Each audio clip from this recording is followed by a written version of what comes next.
de encontro às areias. Os barcos vinham chegando. O homem de cabelos cor-de-mel e olhos muito claros, refletindo a cor dos céus, mergulhava os pés descalços nas brancas espumas, caminhando ao encontro da multidão. Suas mãos estendiam-se, tocando de leve seus cabelos. Que queres, mulher? Com certeza, agora somente almejava sentir-lhe o doce toque de amor. Aprendera que as dores do mundo poderiam ser superadas, resultando em crescimento pessoal, em evolução. Não mais temia o sofrimento, aceitando com a mesma naturalidade com que acolhia as alegrias, sabendo que dele sairia mais forte.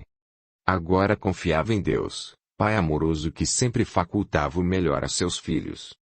Retornando ao lar, a moça acariciou o ventre distendido com carinho, pois esperava o primeiro filho com José Carlos, dizendo ao esposo: "Que tal um chazinho com bolachas, meu amor? E uma cama quentinha?" Começou a chover de novo. Espero que não o chamem para nenhuma emergência. Pouco tempo depois, estavam entre amigos espirituais, enquanto seus corpos jaziam adormecidos entre as cobertas, embalados pelo tamborilar cadenciado dos pingos de chuva. Rindo, Joana exclamou: "Viram? Finalmente estou livre da cadeira de rodas. Nem acredito. Uma grande alegria, sem dúvida. Uma conquista. E pensar nas vezes em que implorei pela cura. Devo ter deixado os espíritos cansados de tanto insistir." Depois, aos poucos, fui me acalmando e as coisas seguiram o rumo certo.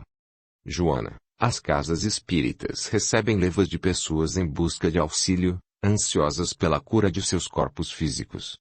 Escutam as palestras, iniciam os tratamentos fluidoterápicos, são aconselhadas a seguirem os tratamentos médicos da Terra com disciplina, mas poucas delas persistem no caminho, preferindo continuar dominadas pelas ilusões. Querem curas milagrosas. Logo desistem de seus propósitos de mudança. Sem falar no "coloque meu nome na mesa, reze por mim, pois preciso muito." Ah, esqueci-me dos papapasses. Tomam passe todos os dias da semana se puderem, ingerem água fluida aos montes, mas fogem dos estudos. Estudo em casa, dizem. Compram os livros da codificação, mas eles permanecem intocados nas estantes. Como ninguém aprende por osmose, continuam ignorantes da realidade espiritual, dando um trabalho imenso a seus anjos da guarda e aos benfeitores espirituais, que não conseguem acessá-los, por estarem sempre sintonizados em baixas faixas vibratórias. Poderia ser assim comigo. Certamente. Ainda bem que finalmente aceitaste o Cristo. Vê bem. Aceitar não quer dizer acreditar cegamente, ou crer que Ele te livrará dos problemas e dificuldades.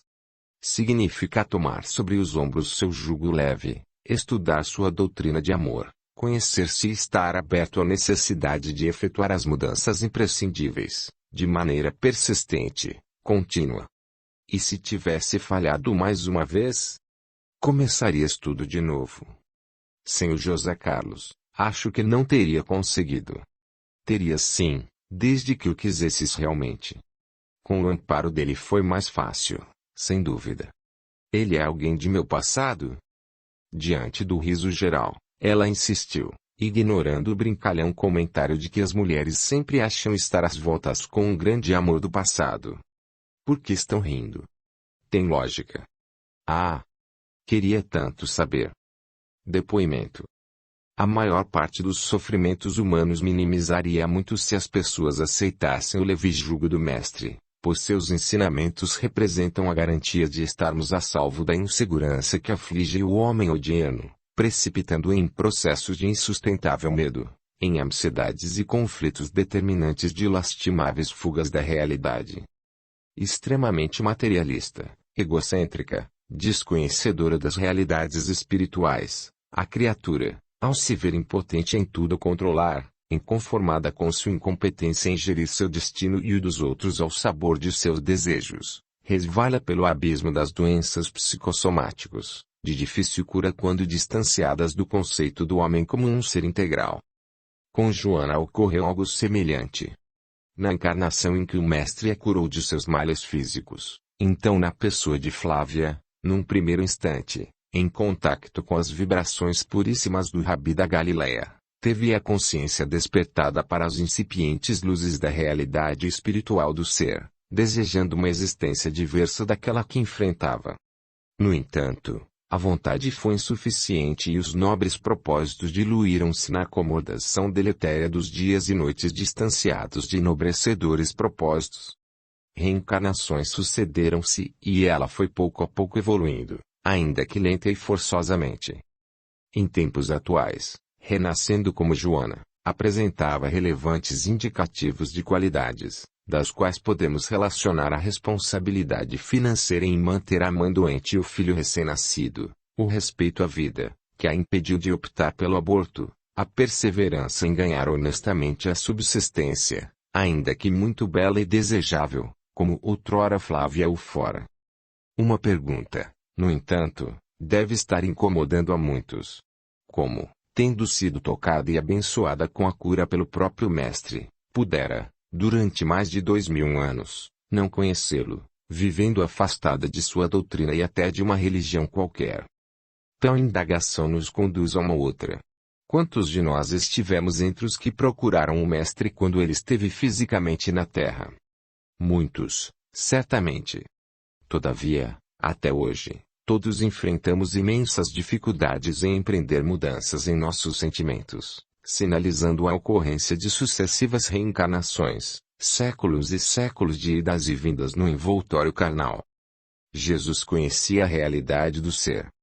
Tanto que, por saber de nossas imperfeições e das distorções que imprimiríamos à sua doutrina de luz, prometeu-nos o advento do Consolador, que chegaria no momento preciso em que as criaturas estivessem prontas para recebê-lo, restaurando importantes aspectos do cristianismo e fazendo revelações imprescindíveis ao crescimento da criatura, convertendo-se em abençoado instrumento destinado a incentivar nossa evolução. Mas jamais prometeu milagres. A criatura continua senhora de seu destino, plantando e colhendo. No tocante às doenças, por nós consideradas males, na realidade constituem o caminho da verdadeira cura, a do espírito. Remédio amargo, sem dúvida, mas necessário. Se Joana fosse mais maleável, menos rebelde, teria abreviado seus males físicos com alguns medicamentos modernos e sessões de fisioterapia. Mas, se ela rápido melhorasse, fugiria uma vez mais de suas responsabilidades como espírito imortal. Nem pisaria no centro. Tudo tem sua hora certa. Somente mais uma informação. José Carlos era Pompílios. Na Roma antiga, Flávia representara a superação do amor puramente instintivo, fazendo-o conhecer os primórdios do verdadeiro amor. O senador romano de outrora conseguira suplantar com maior facilidade algumas de suas imperfeições espirituais, aceitando a missão de unir-se a Joana nos dias atuais, estabelecendo um lar onde Jesus estivesse presente, amparando-a na insegura escalada, com ele traçando novos rumos evolutivos. Clarinda. 5. O rapto. Não penseis que vim revogar a lei aos profetas. Não vim revogá-los, mas dar-lhes pleno cumprimento. Mateus, capítulo 5, versículo 17. Ouvistes que foi dito: olho por olho e dente por dente. Eu, porém, vos digo: não resistais ao homem mau, antes, aquele que vos fere na face direita, oferecei-lhe também a esquerda. Mateus, capítulo 5, versículo 38 e 39.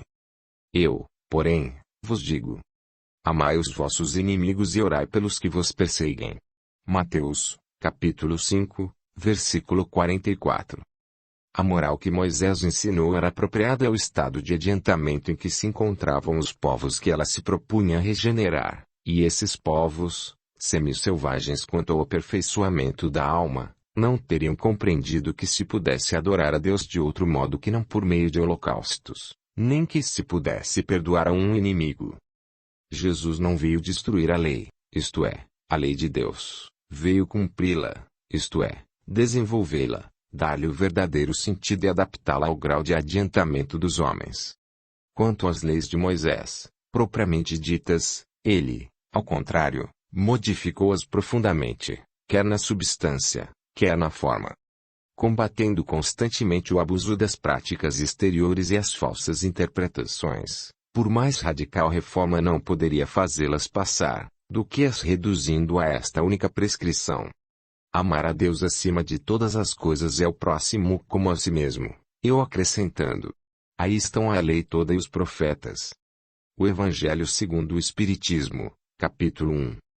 Quando o mestre chegou à pequenina aldeia, semelhante a muitas outras pelas quais passara em suas peregrinações, anoitecia e as primeiras estrelas luziam timidamente no céu. Veio de maneira humilde e despojada, como se nada fosse. Acompanhavam-nos discípulos. Cansados e famintos, os companheiros agitavam-se, buscando alguma hospedaria. Os muitos dias de viagem haviam esvaziado os farnéis, sentiam-se exaustos, ansiando por um leito e comida. Rapidamente perceberam, pela simplicidade do vilarejo, a inexistência de uma pousada, sendo necessário recorrer à hospitalidade de alguma bondosa alma.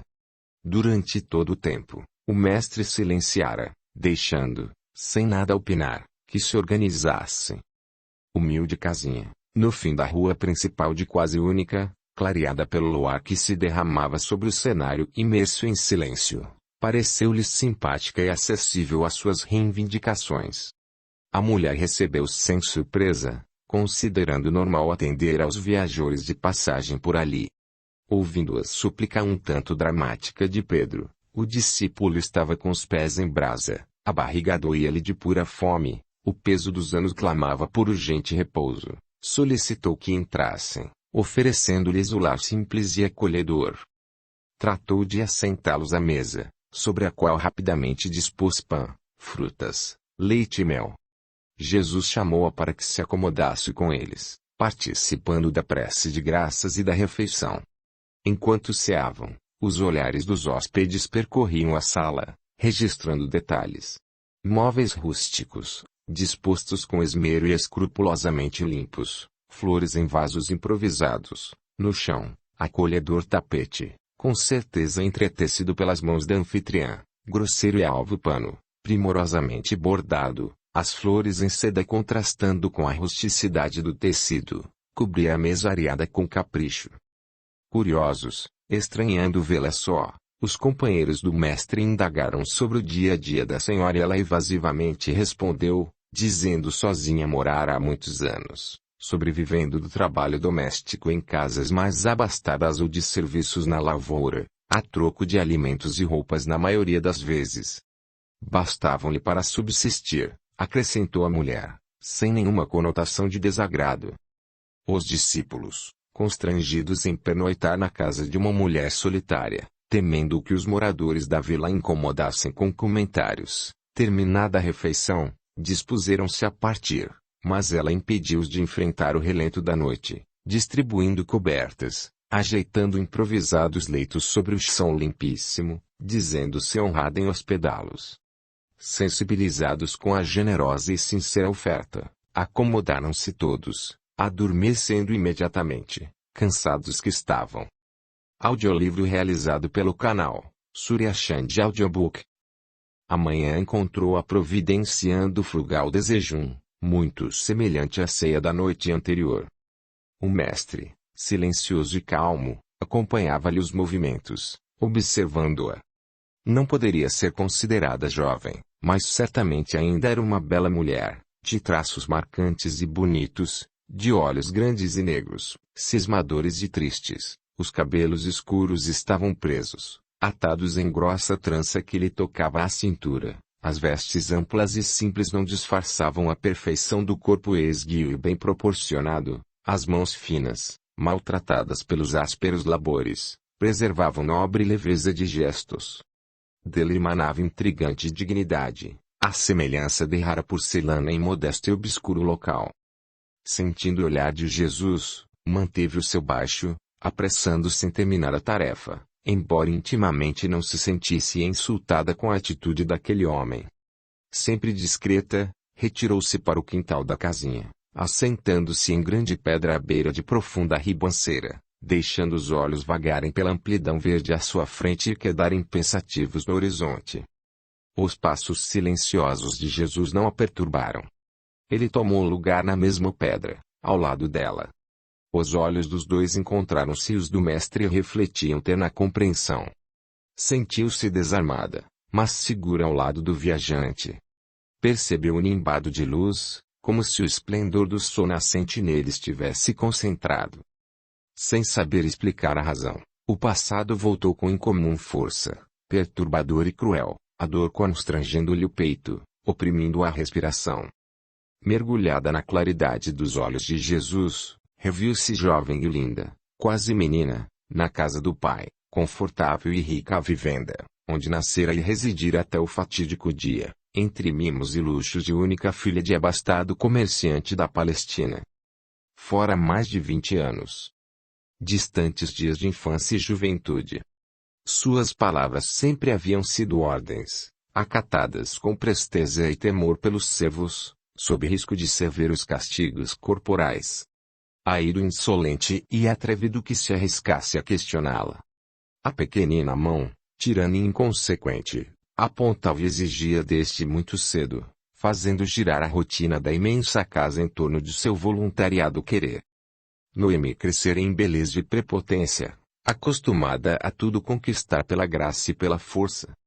Terror dos escravos, sabia fazê-los açoitar sem piedade por mínimas coisas, divertindo-se com seus gemidos e dores, deleitando-se com o poder que sobre todos julgava ter. O pai, amorosa e tíbia criatura, concentrara na filha a única razão de sua existência, deixando-a agir como bem entendesse e satisfazendo os caprichos de sua cabecinha imatura e irresponsável. Viúvo, jamais acatara a possibilidade de novo consórcio, temendo que a escolhida pudesse indispor-se com a filhinha. Assim, fechar o coração a afetos e ternuras de uma companheira e demais filhos, passando-o a dedicar-se exclusivamente à pequenina déspota, rindo condescendente de suas travessuras e maldades. Muito cedo o orgulhoso pai fora forçado a apresentá-la à sociedade, cedendo aos rogos e imposições da bela tirana. Embora insatisfeito, concordara em abrir os salões da luxuosa vivenda para recepcionar não só os de sua raça, mas também os estrangeiros, que cada vez mais se estabeleciam na cidade, em busca de facilidades e fortuna. Roma, feroz águia dourada, faminta devoradora de povos e nações, acenava aos aventureiros com a chama da riqueza e, quisessem ou não, estavam todos sob seu jugo e fascínio. Naquela noite, estivera especialmente sedutora, a beleza natural realçada pelos trajes em azul e prata. Os olhos escuros brilhavam ao contemplar a imagem de mulher jovem e encantadora refletida em polida superfície. Os panos envolviam-lhe a delgada silhueta, caindo em suaves drapeados, apanhando-os à cintura por larga faixa bordada em prata, cujos motivos se repetiam na saia e mangas do vestido. No colo de cetinada pele, as criadas haviam colocado precioso colar em ouro branco e cintilante gemas azuis, brincos, tiara e bracelete do mesmo lavor completariam as luxuosas vestes, quedando sobre o leito em aveludados escrínios. Sentada sobre a pedra, a mulher contemplou as mãos maltratadas pelo trabalho e suspirou. Quanta diferença! Que falar então do pardo e rústico tecido da roupa, em contraste com a delicada seda daquele dia. Outrora, sentira-se bela e poderosa, como se o mundo estivesse em suas mãos de afilados dedos. Girara muitas vezes em frente ao enorme e polido espelho, enamorada de sua figura, admirando os pés em os calçados com prateadas sandálias. A escrava, que lhe fora ama de leite, ajoelhara-se, arrumando cuidadosamente as pregas, ordenando-as uma a uma. Outra soerguera a diáfana manga, prendendo o largo bracelete ao antebraço gracioso, possibilitando a transparência do tecido realçar as pedras azuis que o guarneciam. Pronta. Se soubesse, jamais teria descido.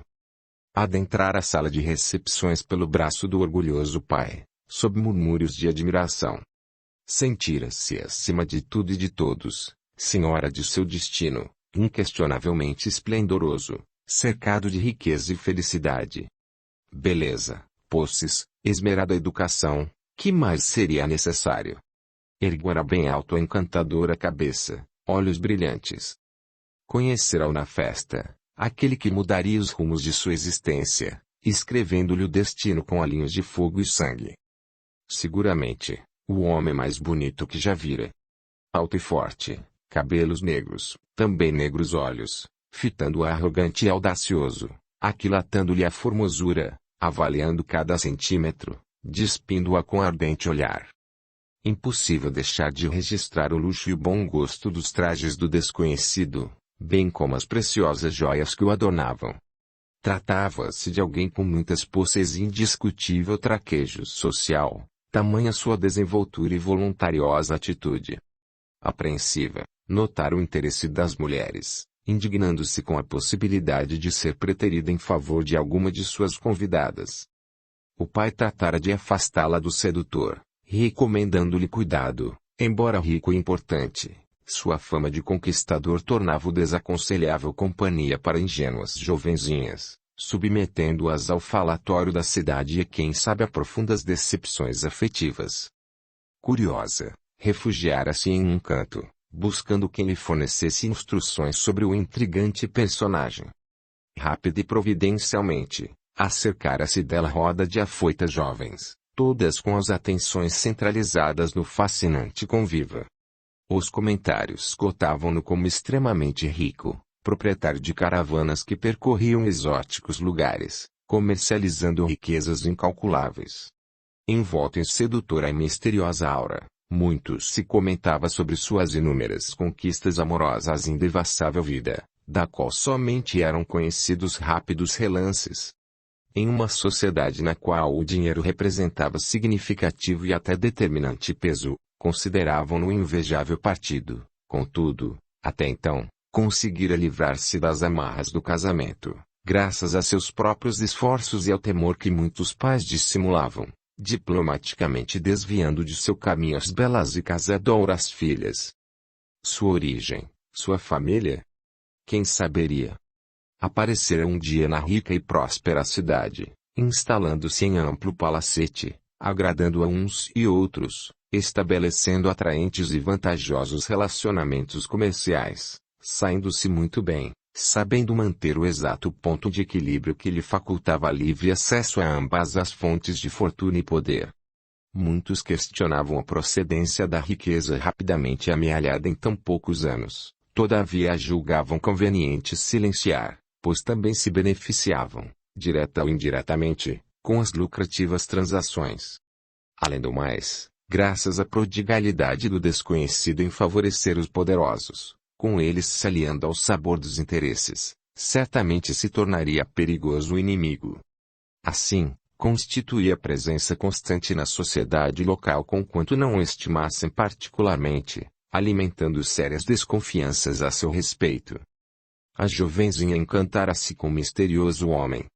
Ostentava as características exigidas por sua alma voluntariosa e ardente: dinheiro, poder ilimitado, beleza, paixão. Os moços de sua idade e mesmo os mais velhos sempre lhe haviam parecido entediantes e bobos. O estranho, ao contrário, excitava-lhe a imaginação, fazendo-a idealizá-lo. Apaixonara-se naquela festa, ainda que seu imenso orgulho a impedisse de reconhecer seus sentimentos ou sequer analisar quem poderia ser realmente aquele homem e quais são suas intenções.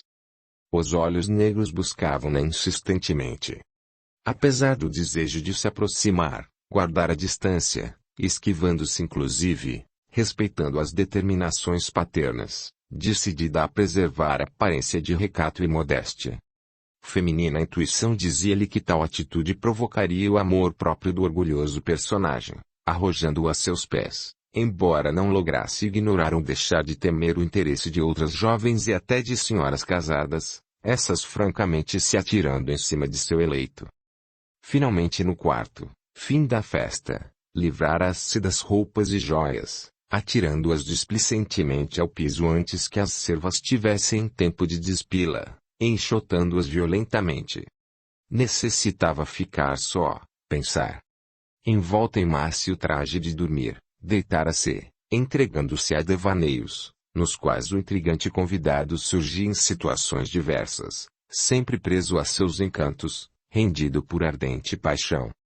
Quase adormecida, irritara-se com a escrava. Que fazes? Não vês que já estava dormindo? Amanhã serás chicoteada, inútil. A bela jovem, de longa e fulva cabeleira e ardentes olhos verdes, fitava-a com estranho brilho no olhar, estendendo-lhe perfumada flor, acompanhada de missiva cuidadosamente acondicionada em pequenino cofre de ouro, incrustado de preciosas gemas, semelhantes às dos adereços por ela usados na recepção. Noemi arrebatara-lhe das mãos a flor e o objeto, lendo rapidamente o pergaminho. O rosto delicado enrubescera e, indignada, arremessara a joia contra o gracioso sofá ao lado do leito, gritando: com quem penso insolente que está lidando? Com uma qualquer como tu? Como se atreve a dirigir-me convite para entrevista no recôndito dos jardins desta casa, às escondidas de meu pai, fugindo às mínimas exigências do recato e do bom tom? Não irei. Dize-lhe.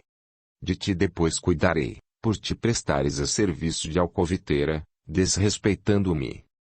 Sentada ao lado do mestre, as lembranças desfilavam, como se ontem os fatos houvessem ocorrido, e idênticas emoções contristavam-na, agitando-lhe o sofrido coração. Como fora orgulhosa, infantil, ingênua, vaidosa, tola. No dia seguinte, antes mesmo do desejum, ordenara ao intendente: 10 chibatadas nessa escrava desobediente e alcoviteira. Depois, com crueldade e ironia, complementara: raspem-lhe a cabeça também. Satisfeita, enquanto se deliciava com os sumarentos pêssegos e apetitosos pastéisinhos de nata e mel, considerava que, privando a moça da belíssima cabeleira, certamente a enfiaria aos olhos do apaixonado pretendente, livrando-se de provável concorrência, pois a escrava sem dúvida era muito bonita e sedutora. Mas não a dispensou dos serviços de quarto, provavelmente por intuir que, caso o estranho persiste no assédio, através dela o faria, não obstante o castigo a que se submetera. Não se enganara. Os recados repetiram-se, acompanhados de preciosos mimos, conquistando-lhe pouco a pouco o coração, exacerbando sua vaidade, estimulando seu imenso orgulho.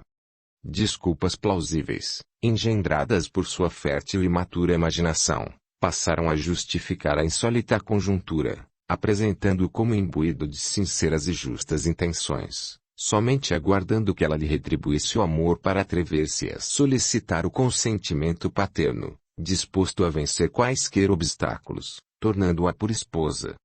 Pobre Noemi! Algo, no recôndito de seu ser, ainda a impedia de render-se às apaixonantes juras de amor. Os entraves, todavia, foram superados naquela noite, quando a mesma escrava a depusera em suas mãos a veludada caixa, onde, atada a magnífico bracelete, incisiva mensagem comunicava a demorada e talvez definitiva ausência, em longa viagem de negócios e esquecimento, finalizando: amada de minha alma, ignorais meus sentimentos mais puros, guardando cruel silêncio. Parto para bem longe, pois pressinto que não poderei enfrentar tanto desprezo, convivendo com vossa presença luminosa sem poder acalentar em meu coração uma esperança sequer. Na iminência de perder para sempre aquele que acreditava amar, Noemi sentira lancinante dor no peito. Com o coração disparado, ansiosamente indagara, sacudindo a jovem serva. Que te disse ele? Repete-me as palavras, sem nada omitir. Anda. Quase nada, senhora. Quase nada, pois mal conversa comigo, uma simples escrava. Como sempre, pediu-me que fizesse a entrega. Nada mais. No entanto, pareceu-me extremamente decidido, talvez um tanto triste e decepcionado. Ah! Presenteou-me com algumas moedas, agradecendo-me pelo serviço. Ei-las, minha senhora. E estendi a trêmula mão, onde brilhavam algumas moedas de ouro, verdadeira fortuna para a mísera criatura. Iria embora. Nada justificava dar tanto dinheiro à serva, a não ser que pretendesse partir. Certamente não mais volveria, dirigindo seus olhares a outra, pois não lhe faltariam pretendentes.